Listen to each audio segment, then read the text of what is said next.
मित्रों नमस्कार। मैं ना सोनांचली कथा कहानी और उपन्यास के संग के साथ पुनः उपस्थित हूँ।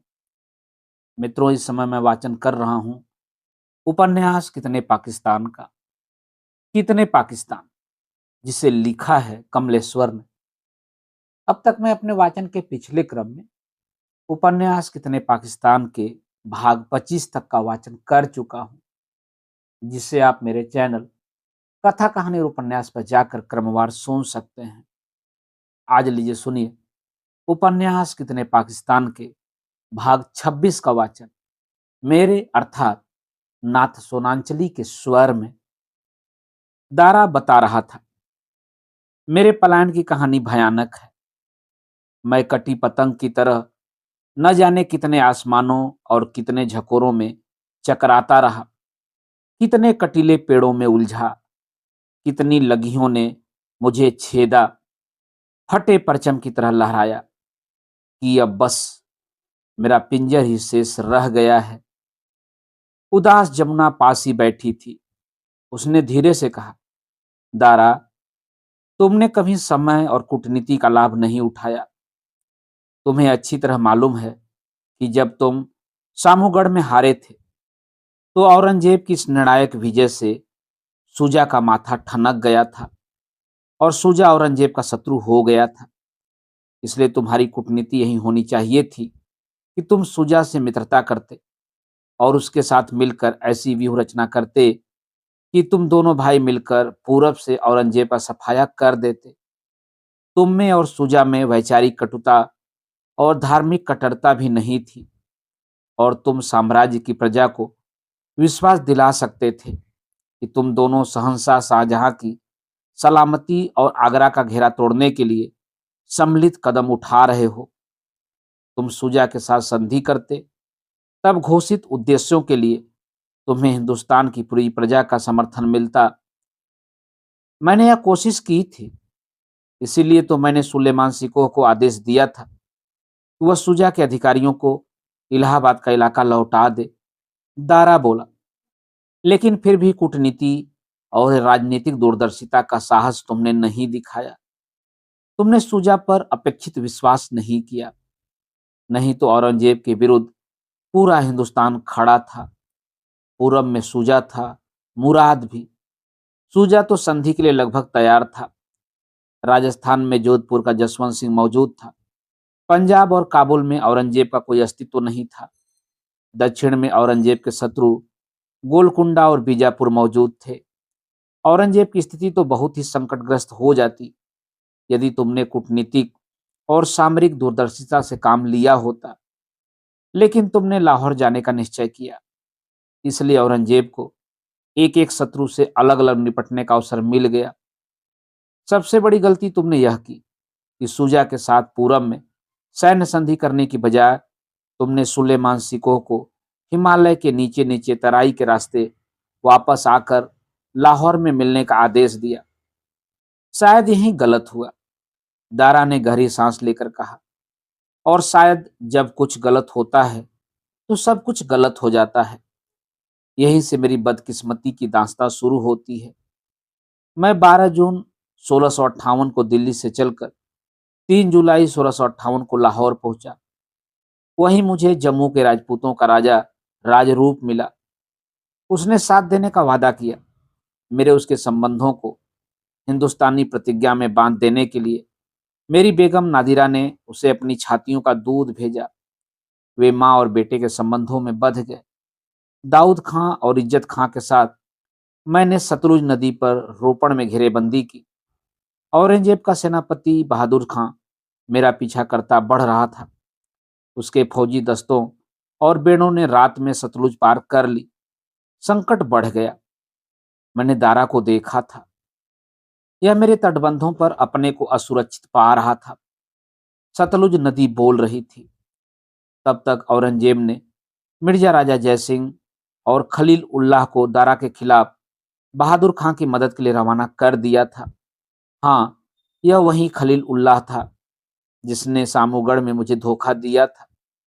दारा चीख कर बोला, मैं नहीं चाहता था कि मेरी आंखों के सामने मेरे बीवी बच्चों का कत्ल हो। इसलिए मैं मुल्तान की ओर निकल गया। लेकिन भागना आसान तो नहीं था। औरंगजेब के फौजी दस्ते दारा को जीवित पकड़ना चाहते थे।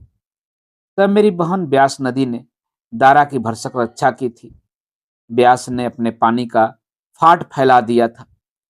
पीछा करती फौजों और दारा के बीच बस अब ब्यास नदी के चौड़े फाट की दूरी थी। हाँ, सिर्फ ब्यास नदी के चौड़े फाट की दूरी थी। लेकिन फिर भी दुश्मन को इतने नजदीक देखकर मेरा सबसे विश्वस्त सिपहसालार दाऊद खां भी अपने घर वालों की सुरक्षा को लेकर भयाक्रांत हो गया था। हालांकि मेरा विदेशी तोपची मनुची और सिपीहर सिको मेरे पास पहुंच गए थे, पर भक्कर में दाऊद खान ने मुझसे आज्ञा मांगी और वह जैसलमेर होता हुआ अपने घर हिसार लौट गया। पराजित योद्धा का साथ सिर्फ दुर्भाग्य देता है। मेरे सिपाही मुझे छोड़ने लगे। बाकी ओहदेदार भी मुझे छोड़कर अपनी जागीरों पर वापस लौटने लगे। और वह और वह जलील राजा राजरूप, जिसे नादिरा ने अपना दूध भेजा था, वह ब्यास नदी के तट पर जाकर औरंगजेब की फौजों से मिल गया। इसी विश्वासघाती राजरूप ने बाद में देवरही के युद्ध में मेरी सेना के पिछले हिस्से को उलट दिया था। यह तो बाद की बात है। और मैं जैसे तैसे 4 सितंबर 1658 को मुल्तान पहुंचा। तभी वक्त ने दखल दिया। अदीबे आला, वक्त न हिंदू है न मुसलमान। इतिहास गवाह है कि रजवाड़ों और सल्तनतों के लोग हिंदू या मुसलमान तो थे, लेकिन इनके स्वार्थ और महत्वाकांक्षाओं ने ही इन लोगों को और ज्यादा हिंदू या मुसलमान बनाया था। जब जब ये अपनी ताकत से अपनी महत्वाकांक्षाओं को हासिल नहीं कर सके हैं, तब तभी इन्होंने धर्म का दामन थामा है। नहीं तो मुझे बताइए कि कितने राणा महाराणा और सूबेदार शहंशाह हैं जिन्होंने धर्म की खातिर अपनी गद्दी का परित्याग किया है। सच्चाई यह है कि आज तक किसी शहंशाह ने अपनी आंतरिक मजहबी जरूरतों के लिए अपनी सल्तनत नहीं छोड़ी। नहीं तो क्या वजह थी? वक्त चीख रहा था कि औरंगजेब, जो पाक कुरान की आयतें लिखता रहा और टोपियां सिल सिल कर अपने गुजारे का इंतजाम करता रहा, अगर वह सचमुच दिल से मजहब परस्त था, तो वह दिए गए आश्वासन के तहत मुराद को हिंदुस्तान का शहंशाह बनाकर खुद हज पर क्यों नहीं चला गया और उसने अपनी बाकी जिंदगी मक्का और मदीना में एक हाजी दरवेश की तरह क्यों नहीं गुजारी? मैं फिर अपनी वही बात दोहराऊंगा कि अपने स्वार्थों के लिए सब मजहब को मानते थे, लेकिन मजहब की बात कोई नहीं मानता था। वक्त की बात सुनकर एक अजीब सा सन्नाटा छा गया। एक सोचता हुआ सन्नाटा, अपने अपने दिलों को टटोलता हुआ सन्नाटा, अपनी कीलों पर घूमता हुआ दुनिया का गोला जैसे ठिठक कर रुक गया था। ऐ वक्त, जब जब इंसान अपनी अंतरात्मा को टटोलता है, तो कीलों पर गर्दिश करते इसी कायनात के दिल की एक धड़कन अपना दम तोड़ देती है। अदीब ने कहा, लेकिन मुझे यह तो बताओ कि फिर क्या हुआ? वक्त ने अपना बयान जारी रखा। दारा सिको लाहौर की तरफ भागा था। यहीं इसने गलती की। दारा ने सहमति की दृष्टि से वक्त को देखा।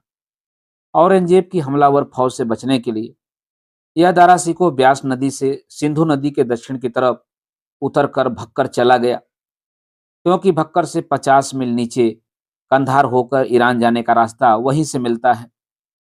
तो मैं और क्या करता? पस्त हिम्मत दारा ने तकलीफ से कहा। वक्त बिगड़ उठा। तुमने भी वही रास्ता पकड़ा जो तुम्हारे पूर्वज हुमायूं ने कभी पकड़ा था। और हुजूर आलिया, जब इस डरे घबराए दारा सिकोह ने अपनी बीबी और दीगर ओहदेदारों के हरम के साथ ईरान के शासक शाह अब्बास की मिल्कियत में पनाह पाने की खातिर संदेशा भेजा, तो सारी खवातीन ने विद्रोह कर दिया था कि कुछ भी हो, हम अपने वतन की सरजमी पर बेमौत मर जाएंगे, लेकिन ईरान के शाह अब्बास के हरम में शामिल होकर हम उसकी वहशत का शिकार नहीं बनेंगी। हम यहीं अपने मुल्क की राजपूती वीरंगनाओं की तरह जौहर की रस्म अदा करेंगी और खुद को खत्म कर लेंगी, लेकिन हम ईरान के शाह के अर्दम में पेश नहीं होंगी।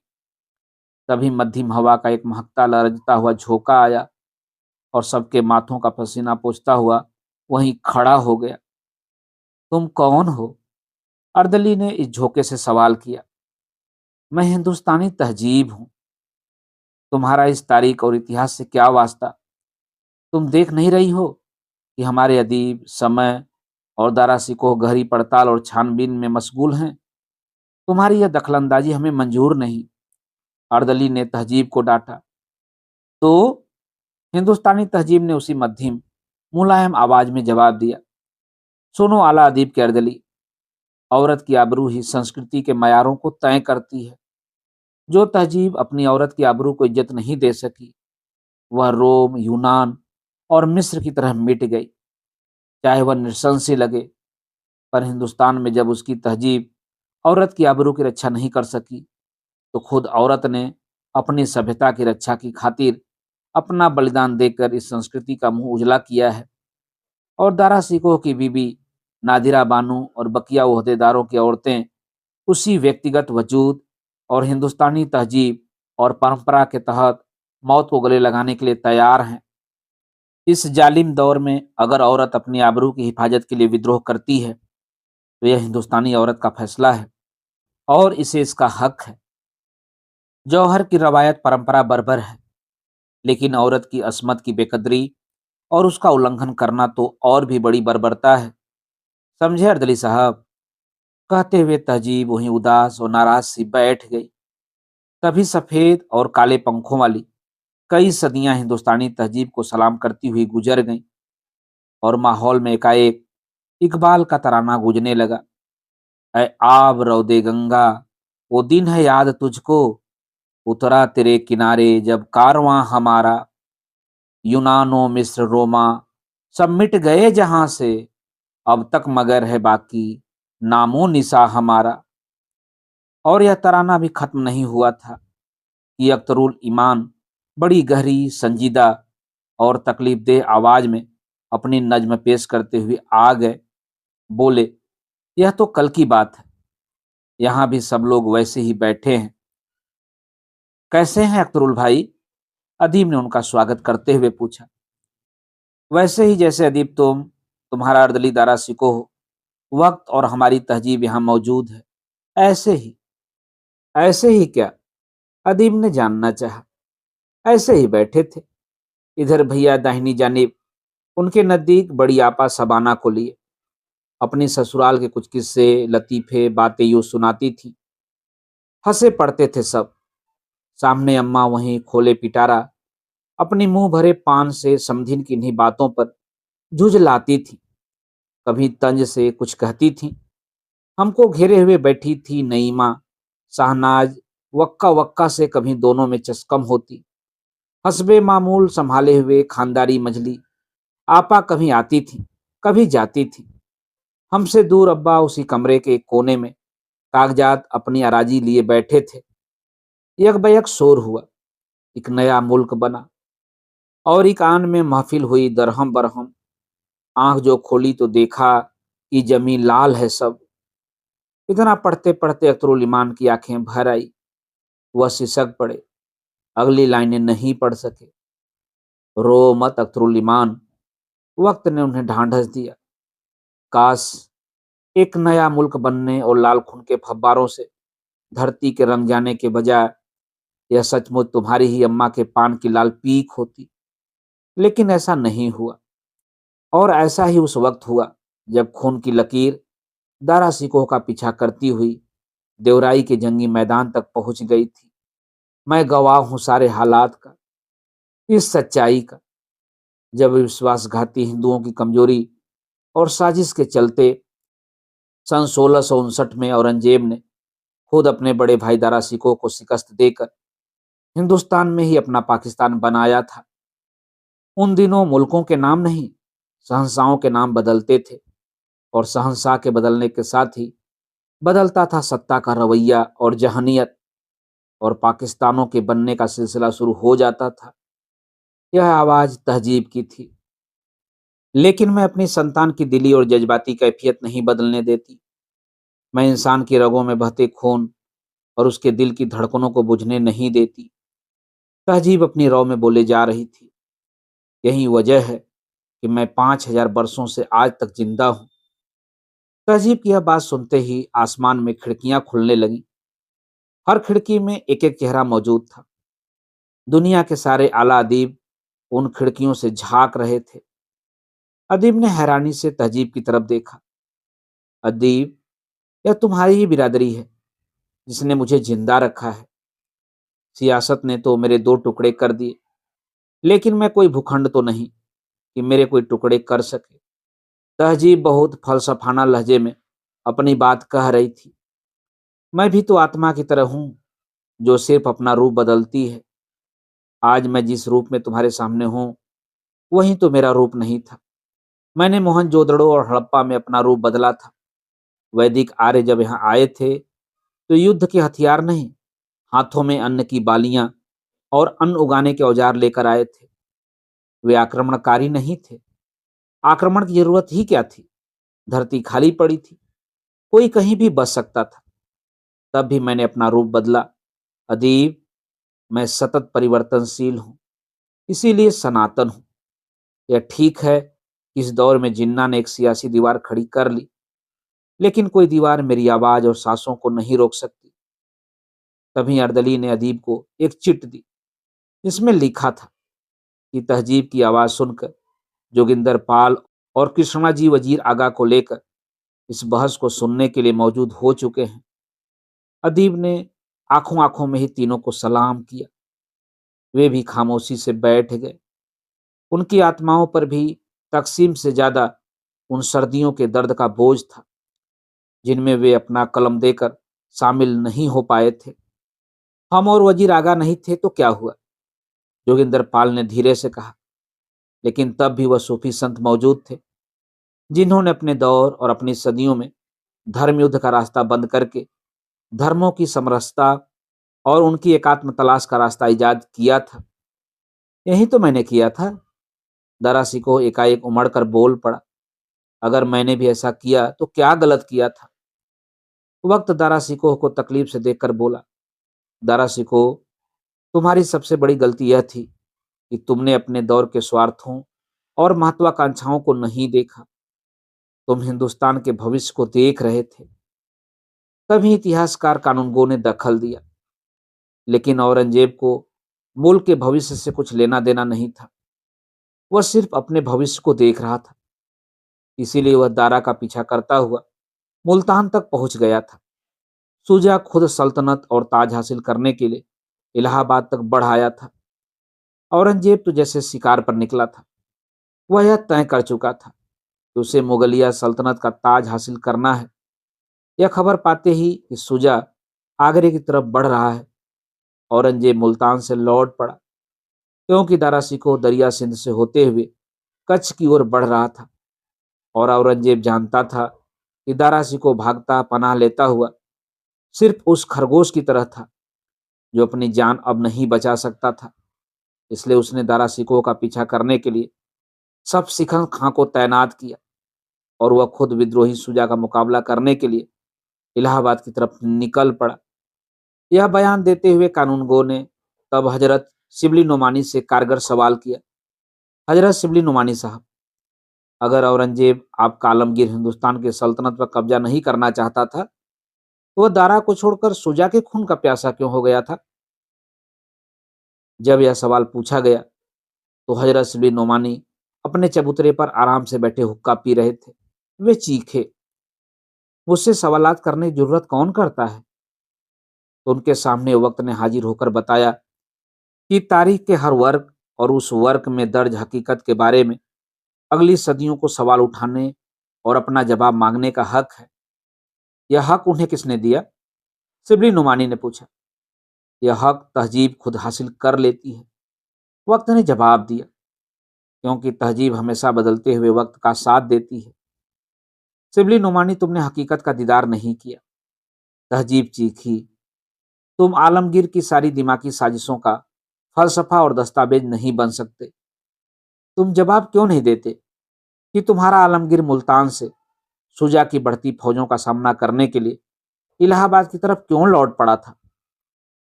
यह तो मुझे नहीं मालूम। इसका खुलासा मैं नहीं कर सकता।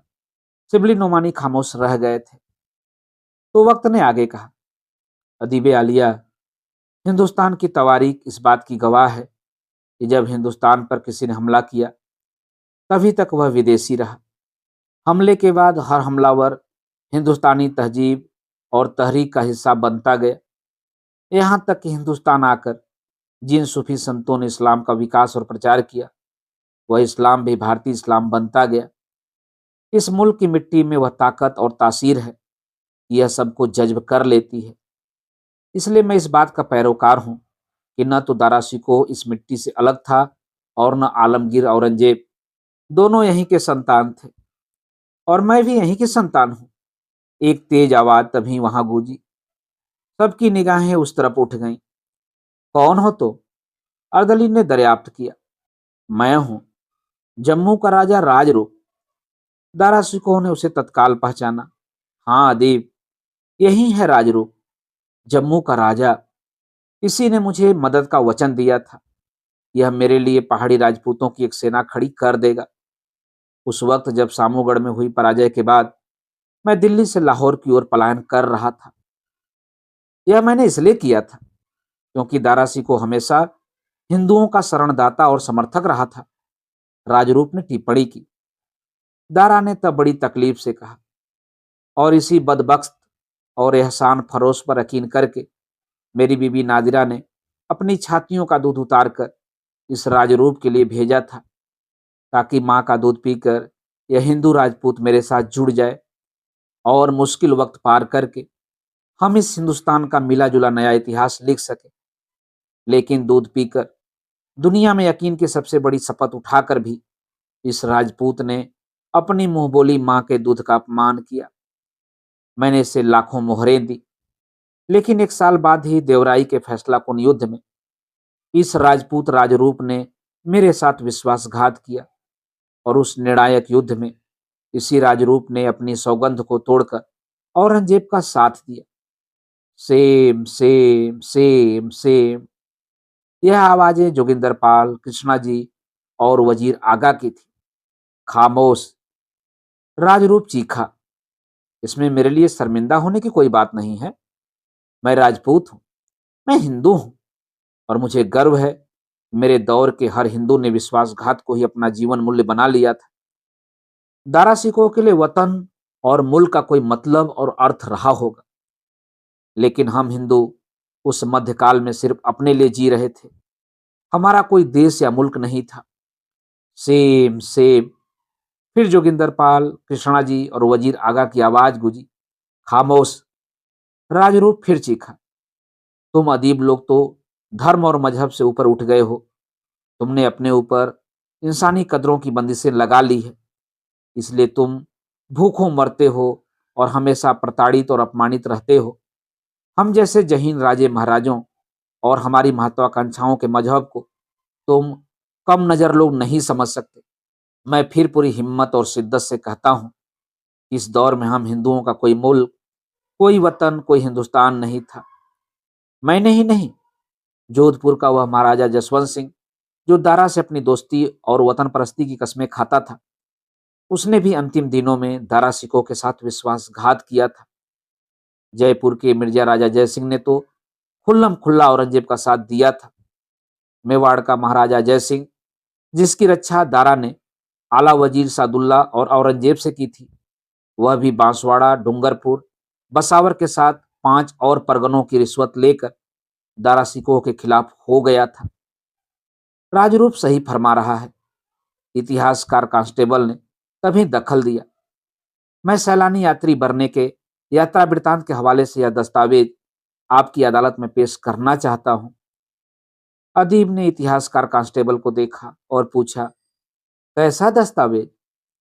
हुजूर, यह औरंगजेब समर्थक और दारा विरोधी जयपुर रियासत के मिर्जा राजा जय सिंह का वह खत है जो उन्होंने जोधपुर के महाराजा जसवंत सिंह को डराने, धमकाने और फुसलाने के लिए लिखा था, ताकि वह दारा सिकोह का साथ छोड़ दे।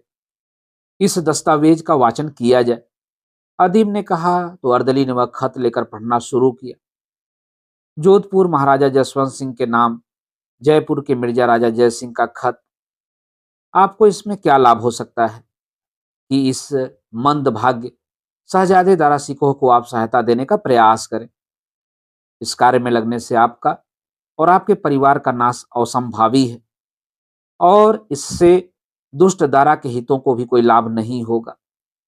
शहजादा औरंगजेब कभी आपको क्षमा नहीं करेगा। मैं स्वयं राजा हूं और आपसे शपथ पूर्वक विनय करता हूं कि राजपूतों का रक्त न बहाएं। आप इस आशा में प्रवाहित न हो जाएं कि दूसरे राजाओं को आप अपने दल में मिला लेंगे, क्योंकि ऐसे किसी प्रयास का प्रतिकार करने के साधन मेरे पास हैं। इस कार्य से समस्त हिंदुओं का संबंध है तथा आपको मैं यह आग लगाने की अनुमति नहीं दे सकता, जो फौरन ही सारे साम्राज्य में फैल जाएगी और जो फिर किसी तरह शांत नहीं होगी। इसके विपरीत यदि शहजादे दारा सिकोह को आप उसके भाग्य पर छोड़ दें तो शहजादा औरंगजेब सारी पिछली बातों को भुला देगा और वह आपसे वह धन भी नहीं मांगेगा जो आपने खजवा में हस्तगत कर लिया है। साथ ही वह तुरंत आपको गुजरात के शासन पर नियुक्त कर देगा। रुको रुको, कानून गो की आवाज ने टोका। गुजरात का सूबेदार तो शहजादा मुराद बख्श था। उसके इलाके का हक मिर्जा राजा जय सिंह जोधपुर के महाराजा जसवंत सिंह को सौंपने की पेशकश कैसे कर सकता था? यह खत औरंगजेब की सहमति और सरपरस्ती के बिना नहीं लिखा जा सकता था। इसका वाजिब जवाब तो हजरत शिबली नुमानी ही दे सकते हैं। अदीब ने कहा, इस मामले में मेरी मालूमात पुख्ता नहीं है। शिबली नुमानी ने एक सच्चे दानिश्वर की तरह जवाब दिया। तब तक सुभाष पंत ने अर्दली के हाथ से वह दस्तावेज ले लिया था जो देहरादून से चलकर अदीब से मिलने आए थे, और वह बोले, मुझे इस खत की अगली लाइनें पढ़ने का मौका दिया जाए, क्योंकि हमारे बुजुर्ग शायर रघुपति सहाय फिराक के मुताबिक सच तक पहुंचने के लिए अतीत, वर्तमान और भविष्य के पलों को तोड़कर खंडित नहीं करना चाहिए। मुझे इस खत की अगली लाइनें पढ़ने का मौका दिया जाए, क्योंकि हमारे बुजुर्ग शायर रघुपति सहाय फिराक के मुताबिक सच तक पहुंचने के लिए अतीत, वर्तमान और भविष्य के पलों को तोड़कर खंडित नहीं करना चाहिए। जी हाँ, अदब के सिलसिले और तहरीक को जब जब तोड़ा जाएगा तब तब तहजीब और संस्कृति का विखंडन होगा, और तहजीब अगर टूटती और फिरका वाराना टुकड़ों में बढ़ती गई तो फिर वह एक दिन आएगा जब हर अकेले आदमी की एक निजी हिंसक तहजीब होगी। तब अकेला पड़ गया इंसान अपने आदिम राग और रिश्तों की गैर मौजूदगी के लिए तरसेगा और आठ आठ आंसू रोएगा। आदमी की जिंदगी तो बरसों में बधी है, वह तो कभी भी मर जाएगा, पर तहजीब का आदिम राग पैदा होने वाले आदमी को उसकी रूहानी शख्सियत और अपनी कला और लोक कला की सांसें देकर मौत की सरहद के पार भी उसका साथ देगा। खामोश बैठी तहजीब की आंखों में आंसू छलछलाए और उसने अपने दुपट्टे से आंसू पोंछकर वजीर आगा और जोगिंदर पाल की तरफ देखा। जोगिंदर पाल के होठ हल्के से लरज उठे और तहजीब को इतना पिघलता देखकर वे खुद को रोक नहीं पाए। लरजते ओठों से उन्होंने पुकारा, माँ, एक माँ हमें अपनी कोख में पालकर जन्म देती है, पर तुम हमें धारण करती हो और मौत की सरहद के पार भी तुम हमारा साथ देती हो। तुम इंसान परस्त सोच की सबसे बड़ी ताकत हो। अगर ऐसा न होता तो तुम तहजीबों की सरहदों को तोड़कर खुद उस दार्शनिक हेगेल को पैदा न करती, जिसकी थीसिस को मार्क्स का चिंतन एक एंटी थीसिस के रूप में स्वीकार करता है, और उससे आगे बढ़कर विश्व की तहजीब का सबसे बड़ा रहनुमा महात्मा गांधी उसकी एंटी थीसिस में से सिंथेसिस का फलसफा पेश करता है। यह फलसफा दारा सिकोह ने पेश किया था। वक्त ने उठकर अर्ज किया। इसीलिए औरंगजेब दारा सिकोह को काफिर, अविश्वासी और मुल्हिद अनेकस्वरवादी पुकारता था। अदीब इस बहस का जैसे जूझ निकाल रहा था। अपनी भौहों को चढ़ाते हुए उसने ऐलान किया, तहजीब के तहत इंसान फिर भी एक दूसरे के लिए सहिष्णु और एक होने की कोशिश में कामयाब हो सकता है, लेकिन इंसान का ईश्वर कभी एक नहीं हो सकता। इंसान का ईश्वर तब एक होगा जब इंसान का दुख एक होगा। यह शोषण, अन्याय और विषमता की दुनिया जो हर पल हजारों तरह के दुख पैदा करती है, यह न तो मनुष्य के सुख को संतुलित और हमवार होने देगी और न कभी उसके दुख को एकात्म होने देगी। जिस दिन इंसानियत का दुख एकात्म हो जाएगा उस दिन पूरी दुनिया के बसिंदों का ईश्वर भी एक हो जाएगा, और तब वह ईश्वर शिकायतों की अदालत का अमूर्त निर्णायक नहीं, वह मानवता के सुख का अंतिम केंद्र बन जाएगा, और वह अमूर्तता के दार्शनिक सिद्धांतों की उलझी सच्चाइयों से मुक्त होकर खुद एक खुशनुमा और मूर्त सच्चाई में तब्दील हो जाएगा। तब ईश्वर मशवरा देने वाले बुजुर्ग की तरह हर घर का हिस्सा बन जाएगा। हुजूर, अर्दली ने टोका, आप तो फिर भाषण देने लगे।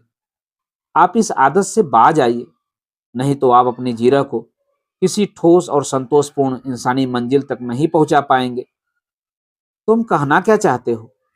अदीब ने अपने अर्दली से जवाब तलब किया। यही हुजूर की सदियां रुकी खड़ी हैं। वक्त और तहजीब आपकी अदालत में आपकी मदद करने के लिए मौजूद है, लेकिन आप लहूलुहान सदियों से नतीजा निकालने और अगली आने वाली सदियों की मदद करने के बजाय अपना फलसफा बघारने लगे। अर्दली, हम आपसे माफी चाहते हैं, अदीब ने कहा। हम अदीब ही नहीं, सभी सिद्धांत और जमाते सामान्य जन का वसीला और वास्ता देकर हमेशा कला के नाम पर आपको लांग कर निकल जाने की साजिश करते रहे हैं। तो फिर मेरे आला हुजूर, अदीबे आलिया, सामान्य जन के खिलाफ चल रही इस साजिश का पर्दाफाश कीजिए और यह बताइए कि मामूली आदमी के हितों के खिलाफ कब और कहां बलात्कार किया गया, ताकि सत्ता और व्यवस्था की जकड़बंद ताकतों को ललकारा जा सके और उनकी ज्यादतियों और जुल्मों से आने वाली सदियों को बचाया जा सके। अर्दली एक जख्मी इंसान की तरह पैरवी कर रहा था। आखिर हमें यह सारे जख्म इन्हीं खूनी सदियों ने दिए हैं। औरंगजेब और दारा सिकोह के इस बर्बर और खूनी संघर्ष की कीमत हमने और हमारी पीढ़ियों ने चुकाई है। अर्दली साहब, अब तो तुम भी मेरी तरह भाषण झाड़ने के शिकार हो गए, अदीब ने कहा, और फिर पूछा, इतिहास इस वक्त कहाँ रुका हुआ है? वहीं, सुभाष पंत ने मिर्जा राजा जय सिंह के खत को सामने करते हुए कहा, वहीं 17वीं सदी और वहीं बरस। तो जोधपुर महाराजा जसवंत सिंह के नाम लिखे गए जयपुर नरेश मिर्जा राजा जय सिंह के खत को आगे पढ़ा जाए, अदीब ने हुक्म दिया। सुभाष पंत ने खत आगे पढ़ने के लिए पहले एक टिप्पणी की। हुजूरे आलिया, हालांकि औरंगजेब गुजरात का सूबेदार नहीं था, लेकिन फिर भी मिर्जा राजा जय सिंह की मार्फत उसने जोधपुर महाराजा जसवंत सिंह को यह आश्वासन दिया था कि वह शहजादा मुराद बख्श के गुजरात का इलाका उसके अधीन कर देगा।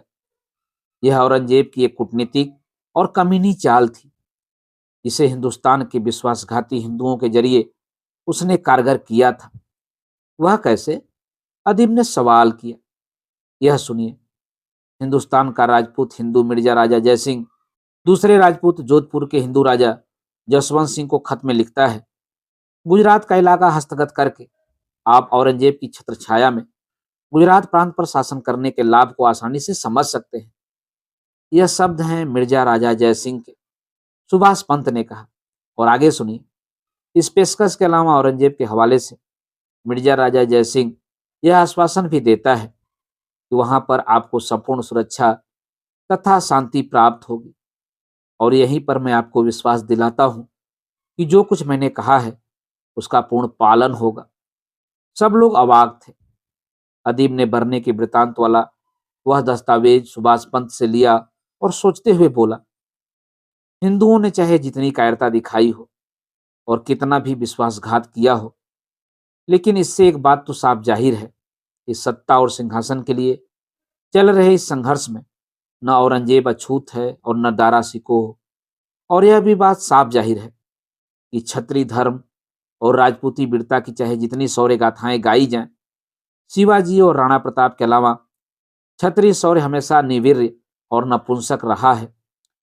शिवाजी प्रताप के सिवा क्षत्रिय धर्म की सौगंध खाने वाला क्या ऐसा एक भी राजा या तथाकथित राणा या महाराणा है जिसने एक भी युद्ध जीता हो? महाराणा प्रताप की वीरता और शूरता रेखांकित की जा सकती है। इस रणबांकुरे ने सतत प्रतिरोध किया और अपनी प्रतिज्ञा को अंतिम सांस तक निभाया। राणा प्रताप निर्भीक और बलिदानी था। उन्होंने अन्य राजपूतों की तरह अवसरवादी बनकर राजलिप्सा के प्रति आसक्ति नहीं दिखाई, और इतिहास के इस दौर तक आते आते मुगलिया सल्तनत के वारिस मुसलमान हिंदुओं के लिए विधर्मी जरूर थे, पर वे विदेशी नहीं थे। और हुजूर, यही यह सच्चाई भी सामने आती है कि हिंदुस्तान में हिंदू बहुसंख्या में थे, उनके राज्य भी थे, लेकिन हिंदुस्तान कभी भी हिंदू राष्ट्र नहीं था।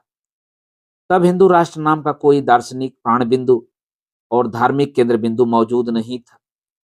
हिंदुस्तान का हिंदू धर्म राजसत्ता का प्रतीक नहीं था, इसीलिए यहाँ की सरजमी पर कोई केंद्रीय धार्मिक सत्ता मौजूद नहीं थी, और हिंदू अपने धर्म को मानते और स्वीकारते हुए भी धर्म की सत्ता से आजाद थे। अर्दली ने एक विवेचक की तरह अपना निष्कर्ष रखा, तो सब मौजूद लोग उसे हैरत से देखते रह गए। यह देखकर अर्दली की हिम्मत और बढ़ गई और वह बोला, हुजूर, हिंदुस्तान का पौराणिक और जमीनी इतिहास गवाह है कि यहाँ हमेशा सत्य और सभ्यता के लिए धर्मयुद्ध लड़े गए, लेकिन किसी धर्म विशेष की केंद्रीयता और वर्चस्व के लिए कोई महायुद्ध नहीं लड़ा गया।